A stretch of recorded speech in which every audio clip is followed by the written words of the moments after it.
Hi అండి, అందరికీ నమస్కారం. వెల్కమ్ టు అమ్మ చేతి ముద్ద. ఈరోజు మన ఛానల్లో తయారు చేసే రెసిపీ టమాటో రైస్. ఎంతో సులభంగా రుచికరంగా ఉండే రెసిపీ టమాటో రైస్. టమాటా రైస్కి కావాల్సిన పదార్థాలు: 2 ఉల్లిపాయలు, 3 టమాటీలు, 4 పచ్చిమిర్చి, కొంచెం కొత్తిమీర, కరివేపాకు. ముందుగా సన్నగా ఆనియన్స్ కట్ చేసుకొని మన వీడియోలో చూపించిన దానిలో సన్న పీసెస్గా కట్ చేసుకోవాలి. తర్వాత పచ్చిమిర్చి సన్నగా పొడుగ్గా కట్ చేసుకోండి. అలా మన వీడియోలో చూపించిన విధంగా కట్ చేసుకోవాలి. తర్వాత టమాటీలు 4 పీసెస్ కింద కట్ చేసుకొని మిక్సీకి వేసుకోవాలి. మెత్త పేస్ట్లా చేసుకొని పక్కగా పెట్టుకోండి.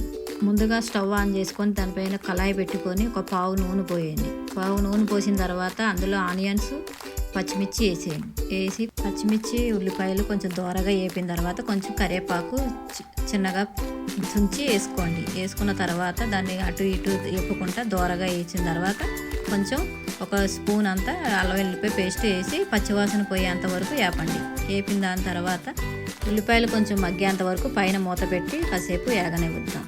తర్వాత మూత తీసి దాన్ని అటు ఇటు కలబెట్టి తర్వాత ఉల్లిపాయలు మగ్గిన తర్వాత టమాటా పేస్టు అందులో వేసి బాగా కలబెట్టండి. కలబెట్టిన తర్వాత అది కొంచెం బాగా పైకి నూనె తేలినట్టు ఉడకాలి. ఉడికిన తర్వాత స్పూన్ ఉప్పు, 1 స్పూన్నర కారం, కావాలంటే మీకు స్పైసీగా కావాలనుకుంటే 1/2 స్పూన్ యాడ్ చేసుకోండి.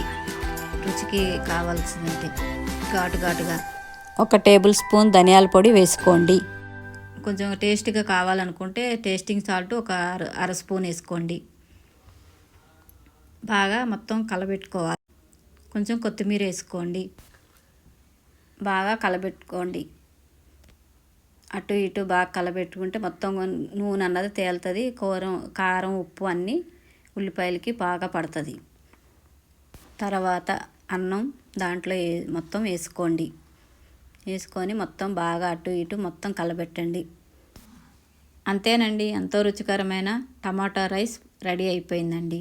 ప్లేట్లోకి తీసుకొని దాన్ని మొత్తం తీసుకున్న తర్వాత కొత్తిమీరతో గార్నిషర్ చేసుకొని పక్కన ఆనియన్స్, లెమన్ పెట్టుకొని ఎంతో రుచికరమైన టమాటా రైస్ రెడీ అయిపోయిందండి. ఇంతేనండి.